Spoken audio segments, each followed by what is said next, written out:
Tu spider. Jom. Jom turun. Sorry.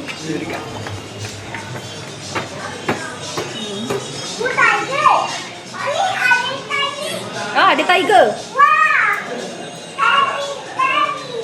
Jom. Sini. Nak gambar. Yelah gambar. 1, 2, 3. 1, 2, 3. 1, 2, 3. Okay, dah jom.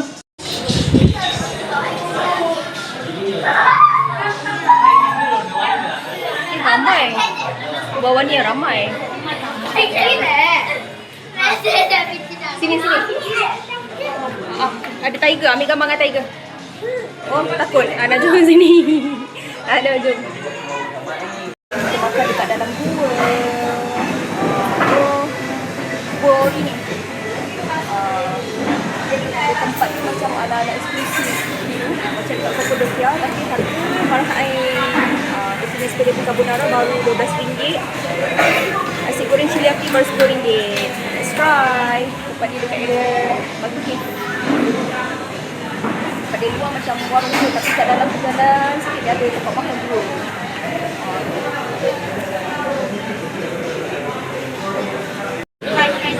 Ini nak ke Cina. Macam mana tadi? Hidung. Cepat.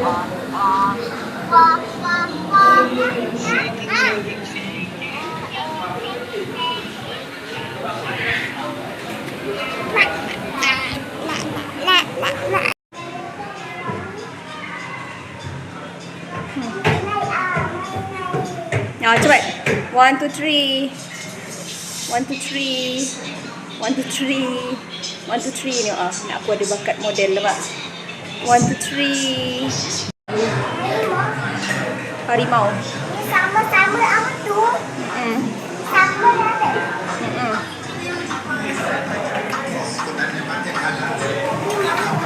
Makanan dah sampai? Makan dah. Si Umairah tu sangkut dekat di tempat arcade. Bagi adik makan dulu. Okay. This is spaghetti. Harga RM12. Alhamdulillah. Nice. Makan.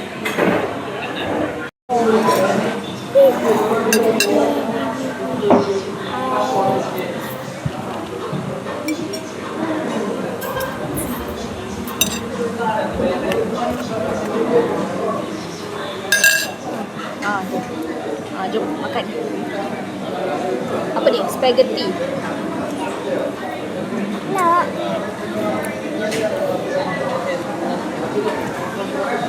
Harga warung. Facility macam kat Kapadokia. Gua you ah. Dia air. Air. Goreng si padi dia RM10. Sedap. Sikit. Tapi carbonara okey. Halus. Wah, makan. Makan.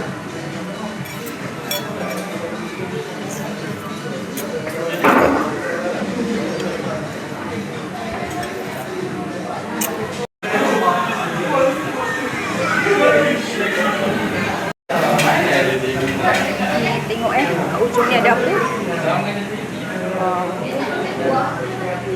Kubah batu, limestone dome. Stalagmite. Kita belajar geografi.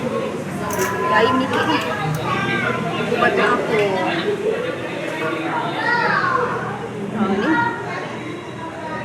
Ni air nikit nampak.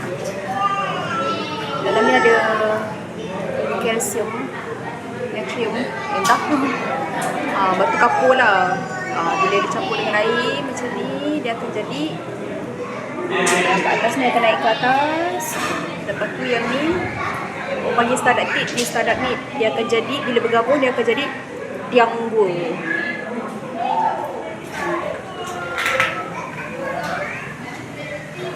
Nak keluar memang nak kena hati-hati ni.